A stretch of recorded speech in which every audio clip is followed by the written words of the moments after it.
আপনি কোরআন নিয়ে কারোর সাথে বসলে কি করেন? সামনে একটা আইপ্যাড কি জানি নিয়ে বসে, আপনার ওই যে ল্যাপটপ ট্যাব নিয়ে বসার পরে একটার পরে আয়াত ইবে দেখে দেখে বস করতে চায়।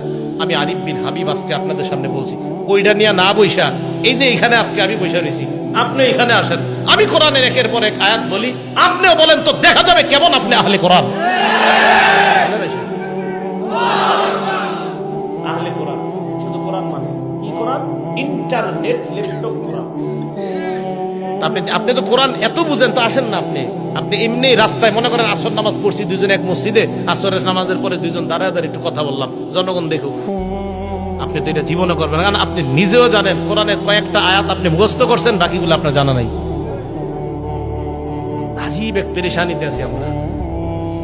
রাসূল আকরাম সাল্লাল্লাহু আলাইহি সাল্লাম বললেন, আল্লাহ এলেম উঠিয়ে নিবেন আলেমদেরকে উঠায় নেওয়ার মাধ্যমে। কিভাবে উঠায় নিবেন বলেন তো? আলেমদেরকে। নবীজি বলেন, হাত্তা ইদা লাম ইউকি আলিমান, মানুষ আর আলেম খুঁজে পাবে না। এক পর্যায়ে ইত্তাখাযান নাসু রুউসান জুহাল, মানুষ জাহেলদেরকে ধর্মীয় নেতা বানাবে। জাহেলদেরকে ধর্মীয় নেতা বানানোর পর ফাসুইলু, তাদেরকে প্রশ্ন করা হবে। প্রশ্ন করার পর ফাফতাউ বিগাইরি ইলমিন, বিদ্যা ছাড়াই ফতোয়া দিয়ে দিবে। ফাদাল্লু আদাল্লু, নিজেরাও পথভ্রষ্ট হবে, যাদেরকে ফতোয়া দিবে তাদেরকেও পথভ্রষ্ট বানাবে।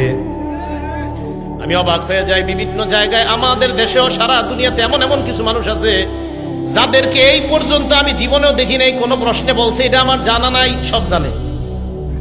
আমি অবাক, এমন এমন অনেক ব্যক্তি আছে যারা মানে কোনো প্রশ্নে উনি কখনো বলে নাই আমি জানি না, অথচ আল্লাহর রাসূল অনেক প্রশ্নে বলছে আমি জানি না, জিবরাইল না জানাইলে কি আজীব। বর্তমান যুগের এমন এমন আলেম আছে যারা কোনো প্রশ্নে না আমি জানি না, মানে উনি সব জানে।